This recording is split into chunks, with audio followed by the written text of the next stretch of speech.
Hello, I am so glad you're back. I wanted to bring us through a short meditation based on Carolyn Elliott's teachings from her book, Existential Kink. So if you're not familiar with that, that's totally okay. I'll spend the first few minutes of our time together just laying down some groundwork, getting you exposed to these different ideas that we'll be playing with throughout our meditation. So first things first, go ahead and make your space feel really comfortable. If you have a meditation cushion, go ahead and pull it out. Or if you want to lie down, maybe cover up your bed, set your bedspread the way you want it to be, and light up a candle. And we'll get really cozy together. So the way that I see existential kink is almost like an offshoot or a variation of somatic experiencing. And somatic experiencing is a different process that invites you to move out of your mind, out of your mental space, and come down into your bodies with the purpose of looking around for sensations that are related to traumas or difficult emotional states, things that really feel kind of gunky and nasty to sit with, and give them attention as a way of allowing that emotional state to process out. So if we were to build upon that, we might arrive at something like existential kink. And some of the premises that this style of meditation is built upon are: one, having is evidence of wanting. So for this practice, we are going to tune into a pattern, something that has been repetitive in your life, whether it's been a theme of abandonment or a theme of poverty or not quite having enough, not quite being able to get comfortable. Whatever your pattern is that you would like to focus on for this session, you'll have a moment to really get clear about that in just a little bit. But having is evidence of wanting is one of the key premises to this practice. We have our conscious mind. Our conscious mind is all of the things that we think about and are able to really quickly identify as I want that, I don't want that. But much deeper within us, we have our subconscious mind, which is actually where 95% of our thoughts are occurring anyway. So taking that idea a little bit further, we can look at difficult patterns in our lives, difficult situations that seem to chronically arise for us, and find ways to tune in and appreciate them. Almost like it's a little bit kinky and weird, almost going as far as to like fetishize it, just for the purpose of letting us have a full human experience where we're not simply lusting and chasing after always feeling good, but giving ourselves the opportunity to be like, ooh, I love this weird stuff too, this stuff that's like, so painful, and ooh, it can be really juicy. I'm telling you, I'm having some fun with this. But we give attention to these patterns as a way of relishing all of the aspects of what we get to experience while we're here in our human form, even if they're not traditionally good feeling states. So, you know me, I love trauma, which is kind of a weird thing to say, but so much of our human life is really painful and really traumatizing. And if we don't get to live through that, we're not really living very much at all. Another premise that existential kink is built upon is that we can choose to experience sensations as being painful or as being pleasurable. How might that influence how you view the world if you get to derive pleasure from things that traditionally feel good and also from things that kind of suck and are kind of shitty? How much fun would you be having? So there are a couple of ground rules that we'll take into this practice. First things first, if this is a deep childhood wound, we'll leave that alone. Children aren't able to consent or really take the reins on how their life is going to go. If something major happened in your childhood, we'll respect that. We'll leave that alone. And also, this process is appropriate only when you feel pretty uplifted. If you're not in a depressive episode, if you're just kind of status quo for yourself, you might even tune into some stand-up comedy, which is something that I love, or do other uplifting things so that as you go into this practice, you know that you're going to return in just a few minutes to a normal feeling state for yourself. And finally, this practice is appropriate for things that have been thoroughly processed. For example, one of the themes I've been working with in my life is the emotional states of feeling abandoned. So for me, I've been single for 2 years. I've thoroughly processed through the instances in my life that have left me feeling abandoned. That's an appropriate realm for me to start this work. If it's a fresh wound, or maybe in my case, a fresh breakup, I'm gonna leave that alone because there's other work that needs to be done before this. So with that said, go ahead, light up your candle, make yourself really comfy cozy, and I'll invite you to start to tune into your body. You can close your eyes if you're ready for that. And we'll just get curious as to our present emotional state. So starting to tune in. Maybe you can identify how you're feeling right now. And if you haven't pre-chosen the pattern that you'd like to observe further today, you can start to ask yourself, what do I feel in my body? Or is there a pattern that I see frequently coming up in my life that I want to test out this practice and play with?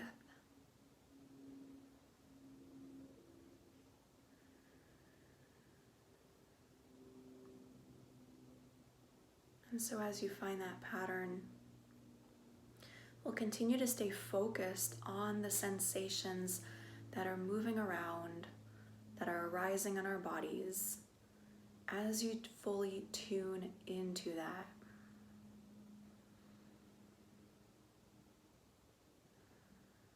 As you think on that pattern, where in your body do you feel it?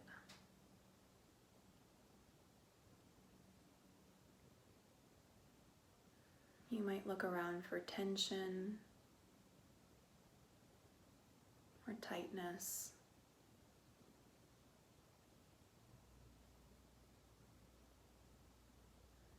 Maybe there's an energy of movement or even of stagnation. Notice where your attention goes as you think about that pattern and how it's presented in your life.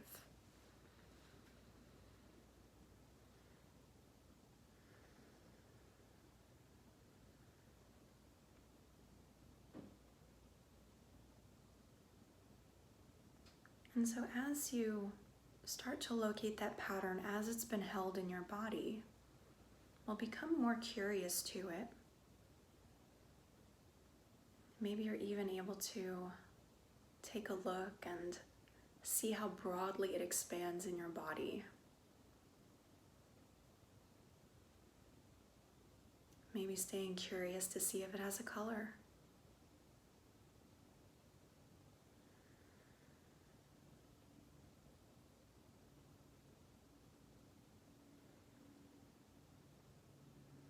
And as you look at and as you observe this sensation and this pattern,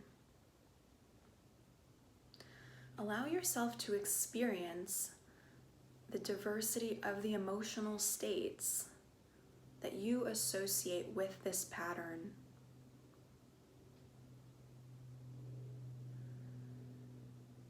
So whether those emotions include fear or shame, self-pity,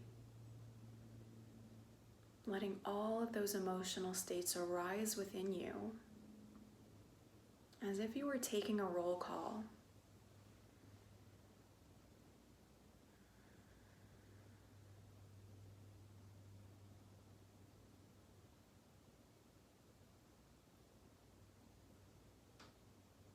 Seeing and feeling and identifying all of the emotions that arise in connection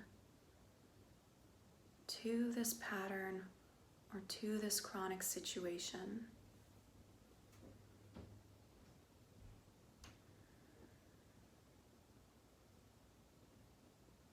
And ever so gently now, allow yourself to get in touch with that deeper, hidden part of you that loves the emotions associated with this pattern or with this situation.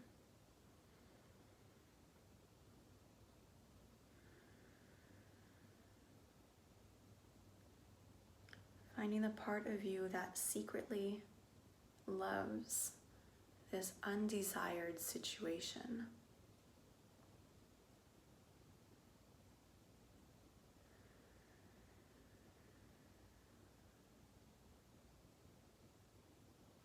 And beginning to broaden your interpretation of this undesired situation.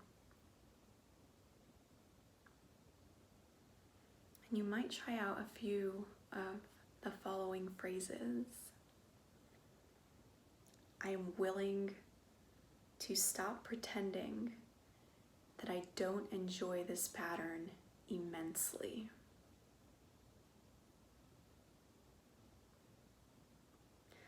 I am willing to allow myself to know about my secret, kinky, weird pleasure in this situation.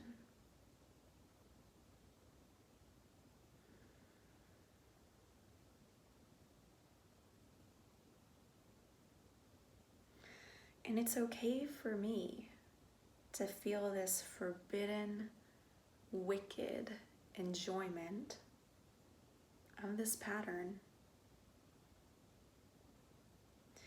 without having to judge it or to disown it.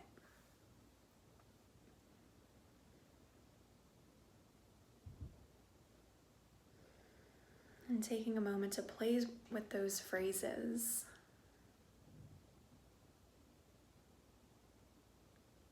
Watching that sensation and that pattern in your body as it has the opportunity to morph or change or evolve. I am totally allowed to have this weird enjoyment of this pattern.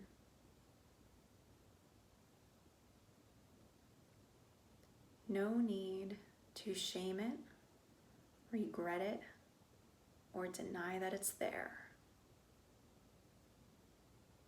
I am allowed to love this experience too, even if it's weird and kinky.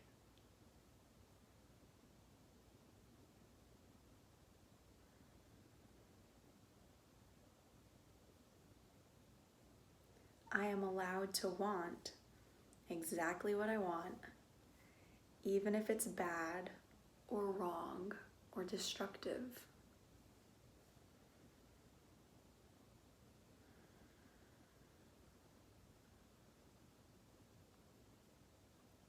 Can you find a feeling of pleasure mixed in with the pain of this sensation,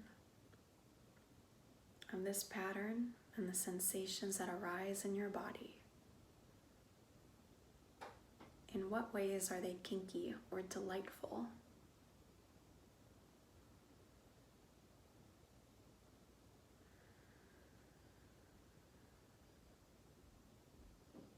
I am able to revel in this feeling because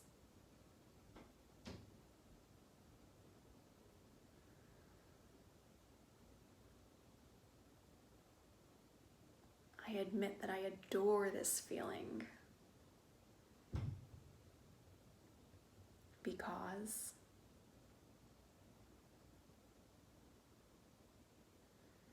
are the secret benefits that you get to gain?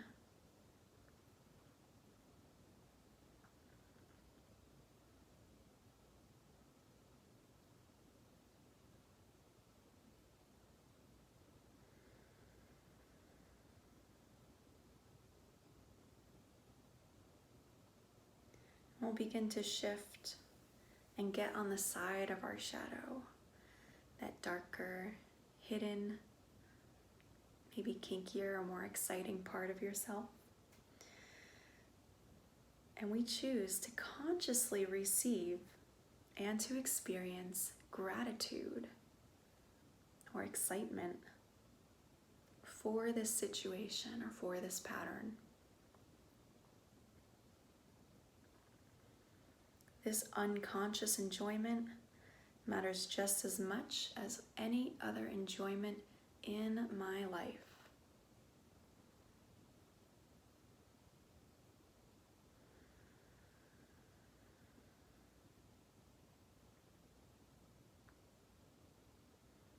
I am willing to feel my depth of love for this.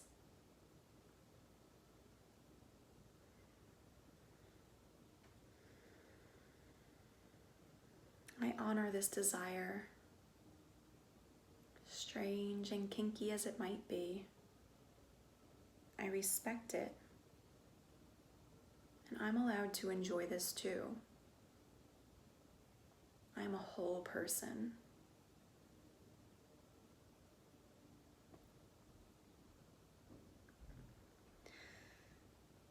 How does your shadow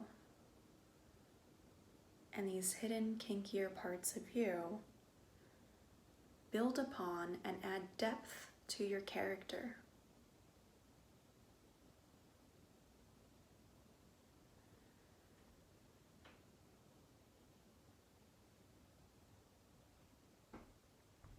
How does this hidden part of you serve as an enhancement to who you are?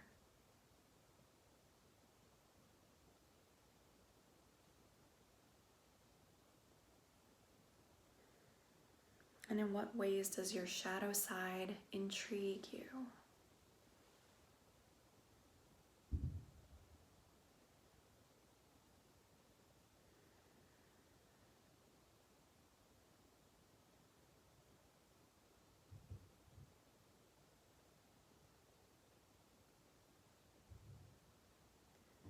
You are a deep, intense, fascinating, ever-expanding person. And you get to choose whether you derive pain from your sensations and experiences or deep pleasure and wisdom.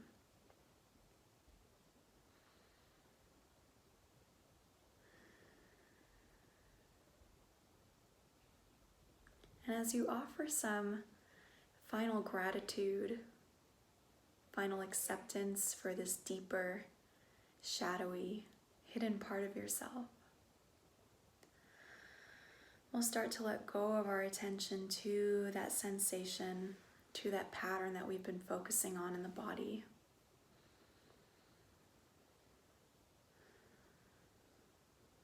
Knowing that we'll get chances to come back here. Maybe even trying this method out for a whole month, just on that one pattern. And deepening your breath, coming back to our space together. And offering yourself the congratulations of a job well done as someone who has become willing to enjoy more of what it means to be whole and fully human. Well done. I love you. I'm proud of you. And I will see you very soon.